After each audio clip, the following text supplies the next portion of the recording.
Em ê qala şempazeyekî astronot bikin. Astronotekî yekemîna cîhanê. Di dîrokê de gelekî şer çêbûye û her dewlet her alî da dixwaste ku ser bikeve. Ev serkeftin ne tenê li cîhanê bû. Ev serkeftina dixwastin ku fezayê de jî bibin yekemîn. Mirovahî mûliqê gelekî hez dike wekî jiyana mirovahiyê de hertim pêş dikeve. Astronota yekemîna ku çûye fezayê kî ye hûn dizanin?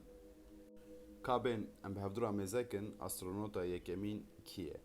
Astronota yekemîn şempazeyekî ye, navê wî jî Ham e.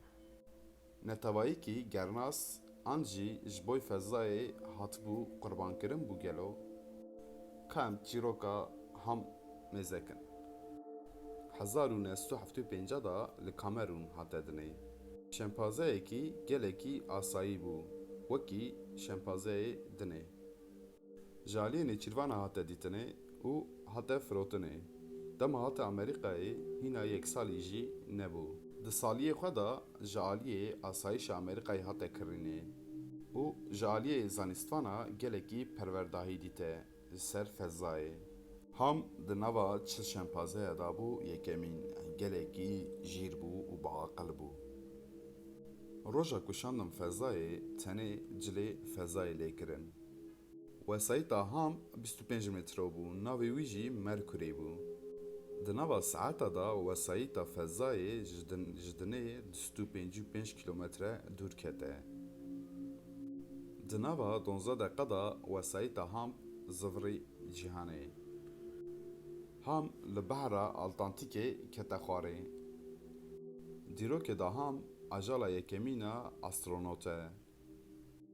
18 sal li Washingtonê tenê di hepsa ajala da ma û 26 saliya xwe de jiyana xwe ji dest da.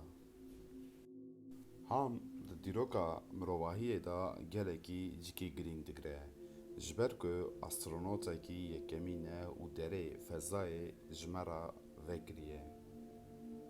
Demekî nezêde piştî ku Ham ji fezayê hat, sê meşûn da astronotekî mirov Shepard li ser rêya Ham çû. Ham gernasekî mezin bû, lêbelê ji bo mirovahiyê ajalekî hatibû qurbankirin jî bû. Dibe ku em Ham ji bîr nekine.